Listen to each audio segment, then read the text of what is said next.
Well, greetings, friends. Our reading today is Isaiah chapters 10 to 14.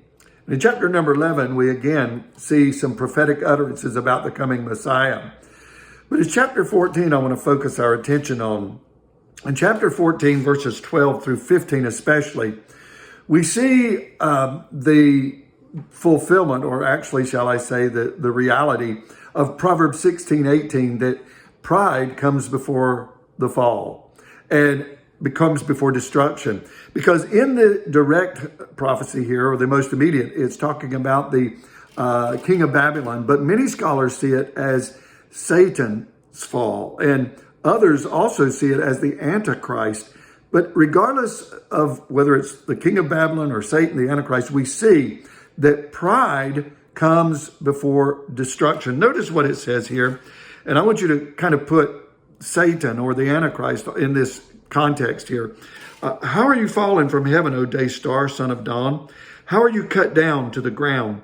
You who laid the nations low.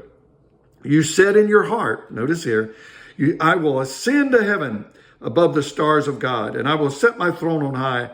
I will sit on the mount of the assembly in the far reaches of the north. I will ascend above the heights of the clouds, and I will make myself like the Most High. My goodness, what a dangerous thing to make yourself above God or try to be above God. And that's what Satan did. But verse 15, you are brought down to Sheol, to the far reaches of the pit. You see, pride comes before destruction. And the first sin that was brought into the world was pride, and it came from Satan.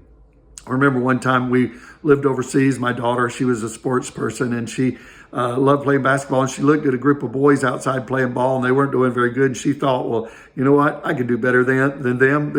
And so she goes out and she starts playing, and she was pretty good, but she fell and skinned her knees up. And we teased about it. We talked about it. We said, well, pride comes before destruction. Pride comes before the fall. And friends, I want to say it's so true. We've got to be careful of pride. And in Satan, we see that Satan, he felt like he was better than God, and he tried to lift himself up above God. And friends, anytime we think that we know more than God or that we can do better than God, I want to say we're in for a rude awakening. So it's important that we are very careful not to fall into that trap of pride. Well, God bless you. Have a wonderful day. We'll see you again tomorrow. Bye-bye.